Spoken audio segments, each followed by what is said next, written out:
Welcome to the Real News Network. I'm Paul Jay in Washington.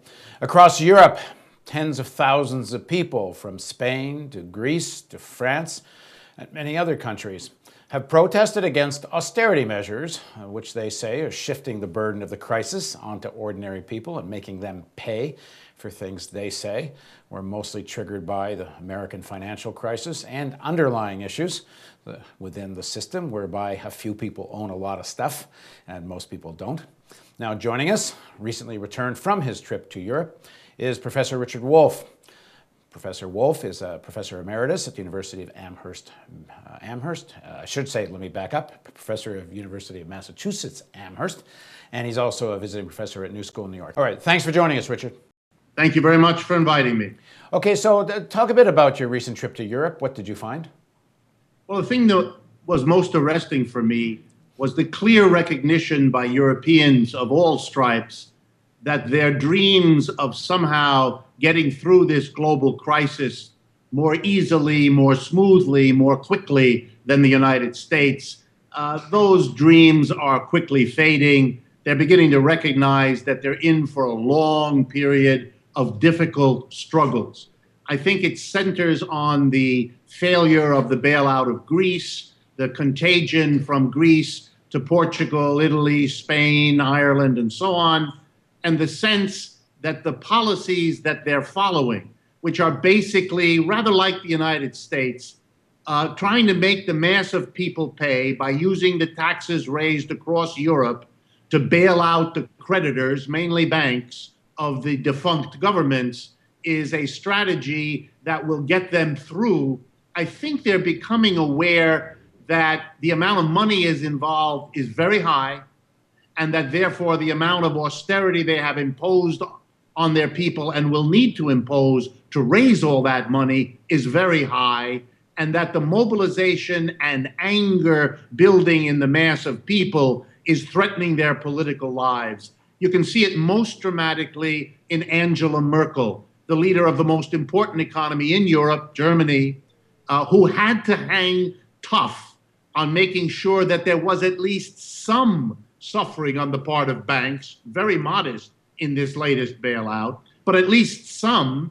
And she did that despite being a conservative politician, because the people of Germany have been voting against her party in rage that they are being asked to pay to bail out, basically for a second time, the German and French and other banks that lent to Greece. Of course, that's also being positioned as an extreme nationalist argument, both in Germany and in France, that, why should we bail out Greece? Why should we bail out Spain and Portugal? What are you seeing in terms of the rise of a kind of hard right nationalism?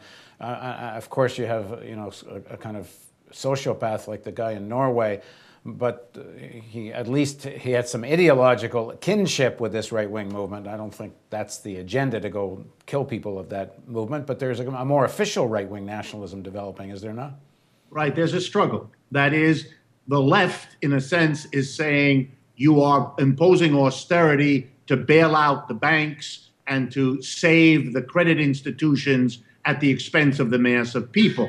The right wing really has no answer because the bailout is obvious and has been in the newspapers and the TV. So the attempt of the right wing is to convert that from an issue of austerity of the people to bail out banks internationally into a nationalist issue posed as though the German worker was being asked to take it on the chin in favor of a lazy Greek worker. That isn't really working too well, and Americans have to understand that, because the power of the left in places like France and Germany, the hard, dominant economies in Europe, is much stronger than what we have here in the United States. Now, some of the people that are leading the austerity measures are supposedly left-of-center parties. Papandreou in Greece and in Spain, you've got social democrats that are essentially designing or signing on to the austerity measures. Yes, you have that. And again, I think the parallel is watching more or less the same thing being performed by Obama here. It is producing in Europe what it is producing here, namely the systematic splitting of whatever the left was.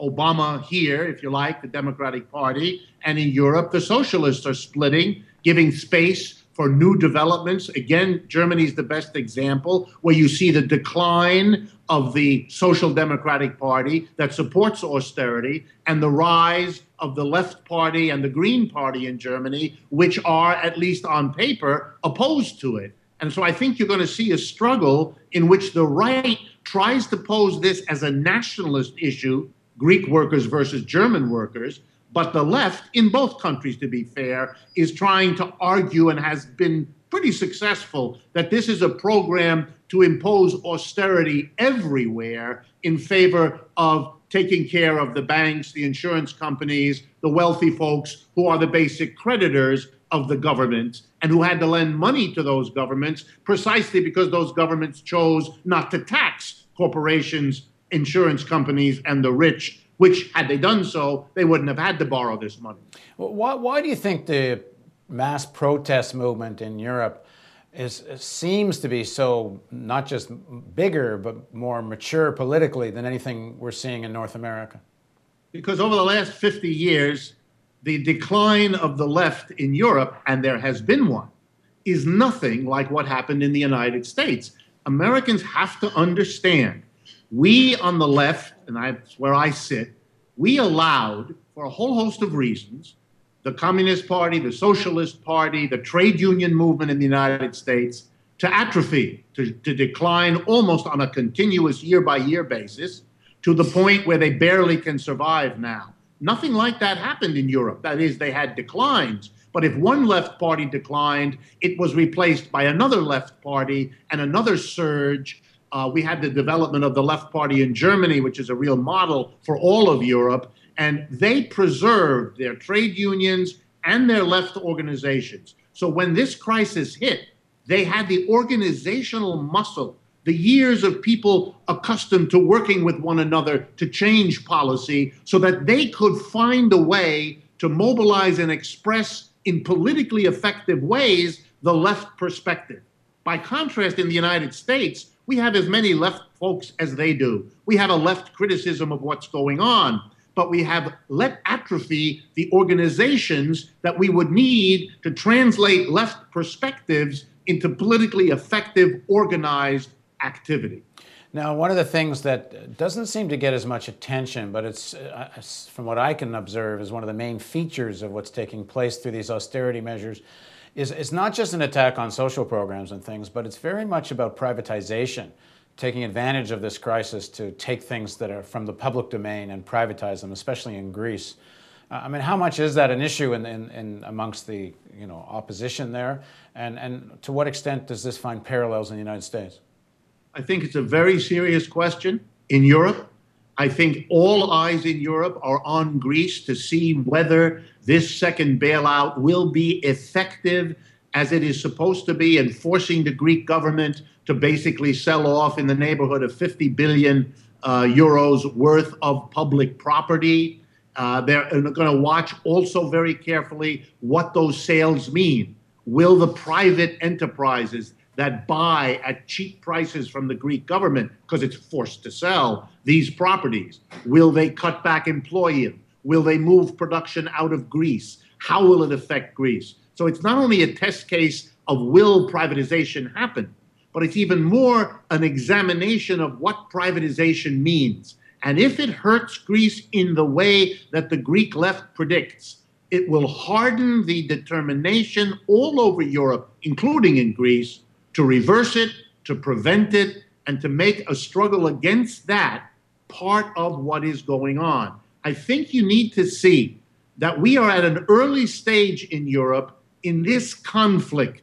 There is still the hope, although it is shrinking, that they will get through this crisis soon.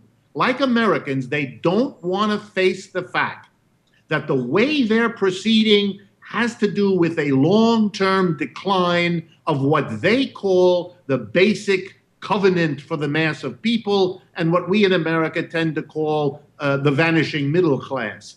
And as that settles in, the lines of battle in Europe, like here, will harden. But the difference is the Europeans are organized for that fight, and the Americans are not. And in terms of Europe, How much strength does the hard right have, and how likely are we to see something that looks like a 1930 scenario?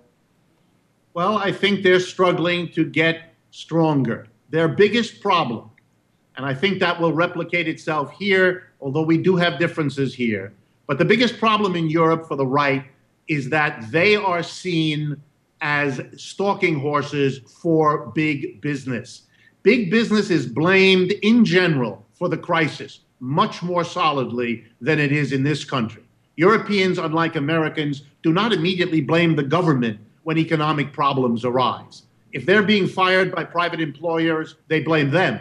Americans fired by private employers leap over the employer and blame the government in a kind of a magical, imaginary notion of what's going on. So the right wing in Europe is seen as the plaything of the business community, and the business community is heavily in the doghouse. And so I think the left has a stronger position, but they will be attacked. And they will be portrayed, the business community there like here, portrays workers as much as it can, particularly foreign workers to each country's working class, as though they were lazy and being carried by the workers in each country in order to make this a nationalist struggle.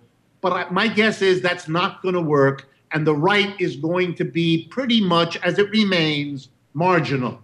On the other hand, to be fair, it is the case that as economic suffering spreads, as social safety nets are frayed, as social welfare supports are reduced, angry people look for scapegoats.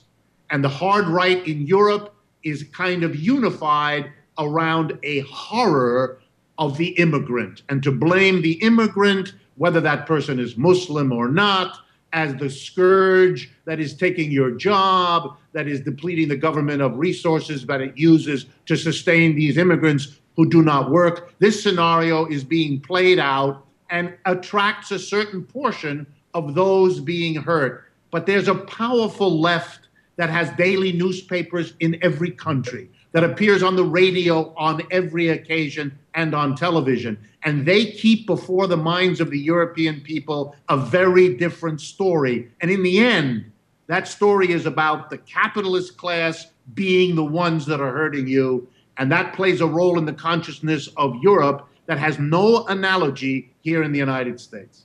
Thanks for joining us, Richard. Thank you for having me. And thank you for joining us on the Real News Network.